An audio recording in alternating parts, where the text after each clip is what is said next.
যে রাজনৈতিক দলগুলি সরকারি কর্মচারীদের গুরুত্ব অনুধাবন করে তাদের পাশে থাকবে তাদেরকে সাপোর্ট করুন।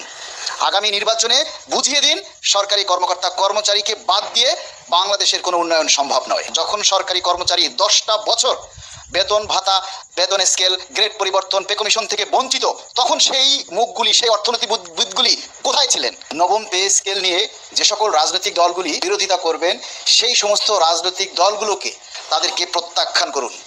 নবম পে স্কেল নিয়ে যে সকল রাজনৈতিক দলগুলি ভিন্নমত পোষণ করবেন, বিরোধিতা করবেন, সেই সমস্ত রাজনৈতিক দলগুলোকে বাংলাদেশের সকল সরকারি কর্মকর্তা এবং কর্মচারী, প্রায় 18 লক্ষ কর্মকর্তা কর্মচারী এবং তাদের পরিবার সহ প্রায় 2 কোটি ভোটার, তাদেরকে প্রত্যাখ্যান করুন। যে রাজনৈতিক দলগুলি সরকারি কর্মচারীদের গুরুত্ব অনুধাবন করে তাদের পাশে থাকবে তাদেরকে সাপোর্ট করুন। আগামী নির্বাচনে বুঝিয়ে দিন সরকারি কর্মকর্তা কর্মচারীকে বাদ দিয়ে বাংলাদেশের কোনো উন্নয়ন সম্ভব নয়।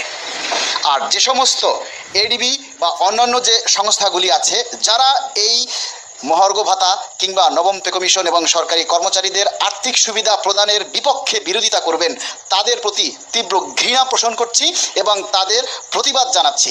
আপনারাও তাদের বিরুদ্ধে প্রতিবাদ জানান। যখন সরকারি কর্মচারী 10টা বছর বেতন ভাতা, বেতন স্কেল, গ্রেড পরিবর্তন, পে কমিশন থেকে বঞ্চিত, তখন সেই মুখগুলি, সেই অর্থনীতিবিদগুলি কোথায় ছিলেন? কোন সাপের গর্তে, কোন ইন্দুরের গর্তে তারা লুকিয়েছিলেন? যখন বাংলাদেশ থেকে হাজার হাজার কোটি টাকা বিদেশে পাচার হয়, তখন এই অর্থনীতিবিদরা, এই এডিবি সংস্থা কোথায় ছিলেন? লজ্জাপতি গাছের পাতার মতো টোকা দিলেই মাথা নিচু হয়ে যায়, সেরকমের আপনারা ইঁদুরের গর্তে লুকিয়েছিলেন। আর আজকে আপনারা এখন অর্থনীতিবিদ ফলাচ্ছেন। এই সমস্ত যারা করবে তাদের সবাইকে প্রত্যাখ্যান করুন এবং প্রতিবাদ করুন। সবাই রুখে দাঁড়ান। সরকারি কর্মচারীদেরকে সরকার যখন একটা সুবিধা দেয়, সরকার সব কিছু যাচাই বাছাই করেই দেয়। আপনাদের মতবাদ দেওয়ার দরকার নাই।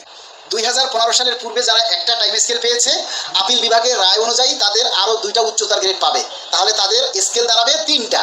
আর 2015 সালের পূর্বে যারা 3টা টাইম স্কেল ও একটা সিলেকশন গ্রেডের শর্ত নিয়ে চাকরিতে ঢুকেছে, তারা 2টা টাইম স্কেল পেয়েও আপিল বিভাগের রায় অনুযায়ী উচ্চতার গ্রেড পাবে কিনা এ ব্যাপারে কিন্তু কোনো ক্লিয়ার করে বলা নেই। তাহলে দাঁড়ালো কি? জুনিয়র হয়ে 3টা স্কেল পাবে আর সিনিয়র হয়ে 2টা স্কেল পাবে। বৈষম্যটা আগে ছিল তাল গাছের গোড়ায়, এখন সেটা হবে তাল গাছের মাথায়।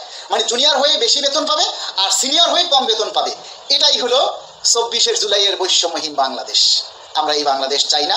আমরা চাই এই বৈষম্য কমিয়ে, যদি 15 সালের পূর্বে একটা পেয়ে আরও 2টা পায়, তাহলে 15 সালের পূর্বে যারা 2টা পেয়েছে তারা যেন কমপক্ষে আরও একটা উচ্চতার গ্রেড পায়। তাহলেই সমতা আসবে, জুনিয়র সিনিয়রের মধ্যে কোনো বৈষম্যের সৃষ্টি হবে না।